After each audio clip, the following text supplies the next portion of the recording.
I think a lot of us, we want to be used so bad, and we end up in wrong relationships where people use us, not God.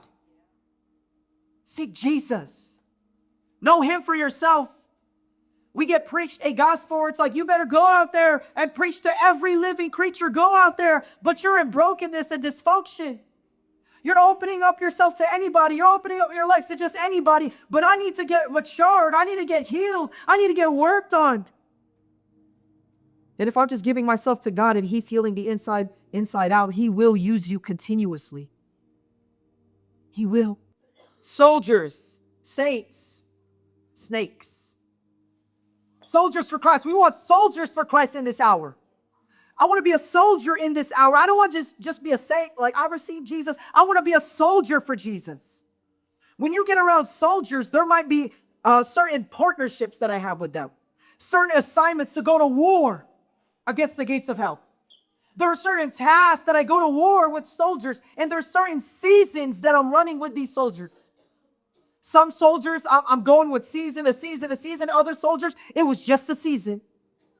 So you have to discern the seasons. But you got to make sure that they're a soldier for Christ. Yeah. That they fear God. That when there's a commander that says, hey, it's time to get out, they're out. It's time to go to war, they're going to war. With the commander chief and Jesus be the commander, the chief officer, as us, as the armies of God. There are soldiers that God is rising. Disciples that are turning into witnesses. Soldiers are people that when I get around them, man, they make me hungry for God more.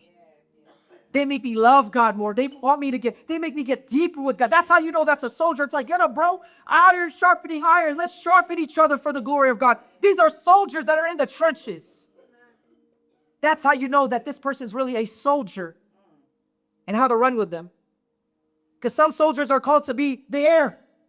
Some are supposed to be what? On foot, on the ground. Others are supposed to stay back and be watchful. There are certain positions that soldiers are, and some of us, we're not in the same camp. They're in the Air Force. They're in the Marine. We have to discern soldiers, saints. Okay? We think that just because they're a saint, we can start dating them. They're helpers. They're people that like, okay, there are levels on how to move with certain saints out there. Hey, I'm just called to pray for you. I'm called to encourage you. Maybe we're coming to Bible studies together. Maybe we're just praying together, but nothing too crazy when it comes to certain assignments, right? There's levels when it comes to these saints. God is still building them up. They're still going through their healing. Saints. We think we're, just because it's like, hey, we bumped into each other at the grocery store, we have to be assigned to each other. It's not always like that. Maybe my assignment's not to run with you because I'm in the Air Force, you're a Marine, but maybe my assignment's to pray for you, pray with you. And then we get offended. You know what? Why we get offended? We get offended because like, oh man, they don't text me no more. They don't text me no more. Right? Well, you guys ever get this where you're like, I was so close to that person and we get hurt, we feel rejected. So we also got to know these levels of assignments. And then here comes the snakes. The two types of snakes I want to be able to talk about, because snakes are around us. Snakes come in the midst of the garden. Snakes can come to church. So I was doing some studies on the python, and there's a thing called the python spirit in the Bible. What do pythons do? They lay eggs.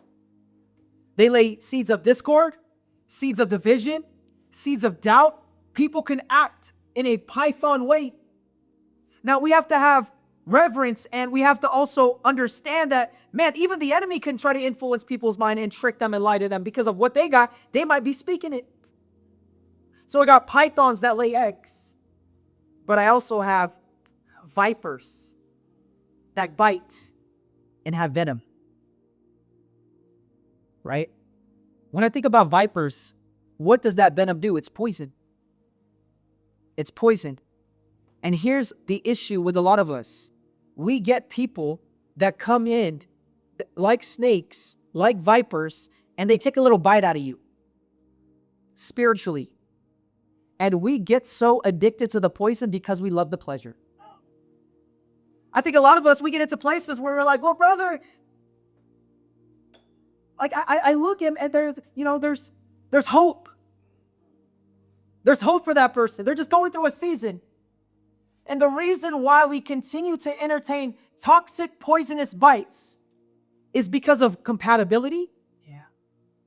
Right? Well, we're compatible. Here's the thing. When one person heals, the other person's still in dysfunction, there's no longer compatibility. But we tolerate the poison of the bites of the person. We tolerate it because the pleasure is greater than the poison. So we're like, oh, I'll take a little poison because the pleasure is greater. So discern these bites from snakes. You have to discern these things. And a lot of us, they have so much, here's that word, potential, pastor. But I'm only there because I see the potential. But the moment I'm healed and they're still going through their healing, I'm telling you, we're no longer compatible. Because I'm walking in that healed version of me. But they continue to allow snakes to come around, because that's what snakes do. Right? Snake talk. Snake talk. Let's lay eggs together. Let's spread out poison. And we get so addicted to the poison that we allow certain people to come into our lives. Discern snakes in this hour.